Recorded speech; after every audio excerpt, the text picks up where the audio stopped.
Hello, dear students of Standard 8. I hope all are fit and fine. आज मैं इस video में आपको लेसन 10 विश्वासघात के बारे में पढ़ाऊंगी।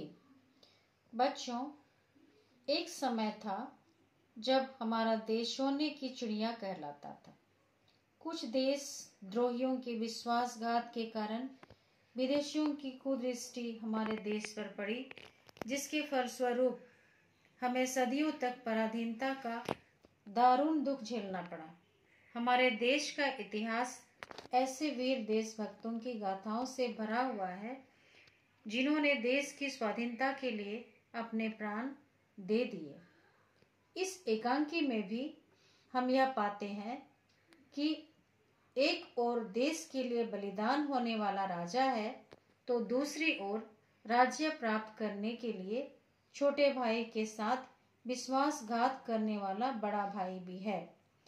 विश्वासघाती के पुत्र के द्वारा पिता का तिरस्कार हमें यह आशा जगाता है कि नई पीढ़ी अच्छाई का साथ देने के लिए अवश्य तत्पर है।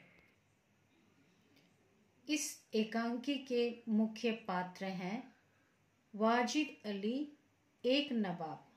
नवाब का अर्थ है छोटे राज्यों के मुसलमान शासक। वीर सिंह, रामगढ़ का राजा। मीर खां, वाजिद अली का सेनापति। शेर सिंह, वीर सिंह का बड़ा भाई। पहरेदार, वाजिद अली का एक सैनिक। तेज सिंह, शेर सिंह का बेटा। पहले दृश्य में हम देखेंगे स्थान है वाजिद अली का युद्ध शिविर, जहां वाजिद अली अपने सेनापति से बातचीत के दौरान यह कहते हैं कि मीर खां साहब, कई महीने बीत चुके, अभी तक आप रामगढ़ के छोटे से किले को भी फतह नहीं कर पाए। फतह का अर्थ है जीत नहीं पाना। सेनापति मीर खां क्षमा मांगते हुए वाजिद अली से कहते हैं, रामगढ़ एक छोटी रियासत जरूर है, पर वहाँ वहाँ का एक राजपूत हीरा है, अनमोल है, मतलब बहुत शक्तिशाली है। उनसे टक्कर लेना हमारे लिए सरल कार्य नहीं है। टक्कर लेना खाला जी का घर नहीं, मतलब टक्कर लेना हमारे लिए सरल काम नहीं है। उनका एक एक वीर सैनिक हमारे 20 सैनिकों को मार कर मरता है। वाजिद अली बिना किसी शिकायत की आशा किए बिना मीर खां को यह सुझाव देते हैं कि किसी खुफिया तरीके से रामगढ़ के किले के अंदर जाओ तथा उनके सिपाहियों को लालच देकर अपने साथ मिलाओ। तब मीर खां वाजिद अली से कहते हैं कि किले के अंदर घुसना आसान नहीं है और न उन्हें अपने साथ मिलाना। वे तो अपनी आन पर मिटने वाले हैं।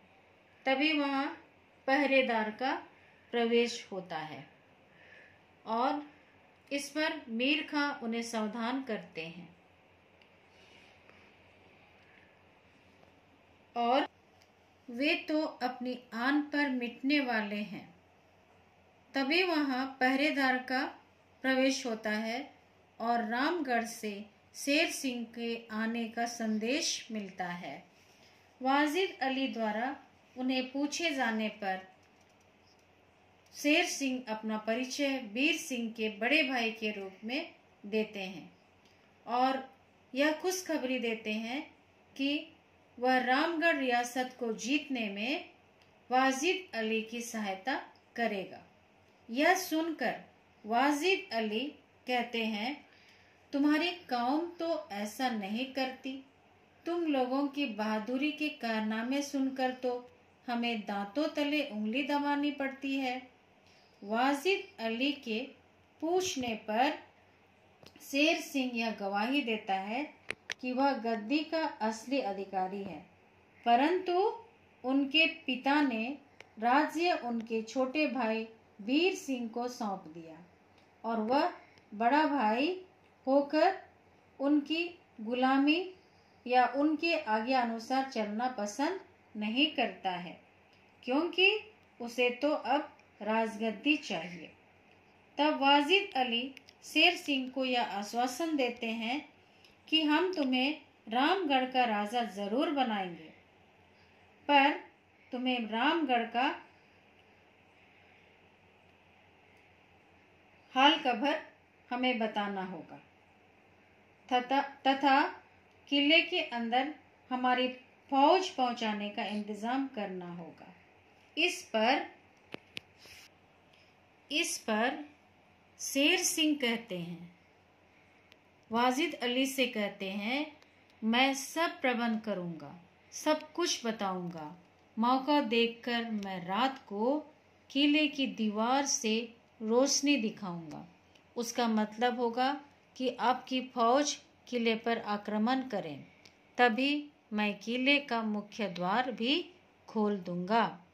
वाजिद अली यह सुनकर कहते हैं, क्या तुम ऐसा कर सकोगे? मुझे तुम पर शक है, कहीं तुम हमारे साथ धोखा तो नहीं कर सकते? शेर सिंह कहते हैं, यदि मैं धोखा करूं तो यह जान हाजिर है। नवाब साहब, मेरे मन में अपमान की आग सुलगती रहती है। मेरी पत्नी, मेरा पुत्र और हम सभी वीर सिंह के गुलाम हैं। इस गुलामी से मेरा दम घुटने लगा है। मैंने आपकी सहायता के लिए इसलिए हाथ बढ़ाया है कि जहां आपकी विजय हो वहां मेरा काम भी बन जाए। हम वाजिद अली कहते हैं, हम एक बात और पूछना चाहेंगे, तुम्हारे पिता ने तुम्हें राज्य क्यों नहीं दिया? क्योंकि वह तो बड़ा भाई है। शेर सिंह वीर सिंह का बड़ा भाई है, तो बड़ा भाई को राजगद्दी मिलनी चाहिए, लेकिन यहाँ पर वीर सिंह को गद्दी मिला है। तो इसलिए शेर सिंह कहते हैं कि उनके ख्याल से वीर सिंह मुझसे अधिक योग्य हैं। तो वाजिद अली कहते हैं, ठीक है, ठीक है, हम तुम पर यकीन करते हैं। यदि तुम अपने वायदे पर कायम रहे तो हम तुम्हें रामगढ़ रियासत का राजा जरूर बनाएंगे। शेर सिंह कहते हैं, मैं वादा करता हूँ, राजा बनने के लिए मैं सब कुछ करूँगा। मैं सबको दिखाना चाहता हूँ कि मैं वीर सिंह से कम नहीं। मैं उसका घमंड तोड़ना चाहता हूँ। एक बार रामगढ़ में मेरे नाम का डंका बजे, प्रजा मेरे कदम चूमे, यही मेरी इच्छा है। बच्चों, इस प्रथम दृश्य के अंत में या कहानी के इस अंतिम चरण में हम यह पाते हैं कि शेर सिंह और वाजिद अली धोखे से रामगढ़ पर आक्रमण करते हैं और अपने भाई वीर सिंह की हत्या करते और सभी राजपूत मारे जाते हैं। इस प्रकार हम देखते हैं कि शेर सिंह अपने सगा भाई वीर सिंह के साथ किस प्रकार बेईमानी करते हैं और धोखे से किले पर आक्रमण करके वाजिद अली के साथ जीत हासिल करते हैं। इस प्रकार बच्चों, हम पाते हैं कि किसी वस्तु को धोखे से प्राप्त करने वाला व्यक्ति गद्दार होता है। यहाँ गद्दार है शेर सिंह, जो वाजिद अली के साथ मिलकर अपने ही सगे भाई, अपने ही छोटे वीर सिंह की भाई की हत्या करते हैं और धोखे से रामगढ़ रियासत को प्राप्त करते हैं। तो बच्चों, इस वीडियो में मैं आपको इतना ही समझाती हूँ। अगले वीडियो में हम दूसरे दृश्य के साथ पाठ को जारी रखेंगे।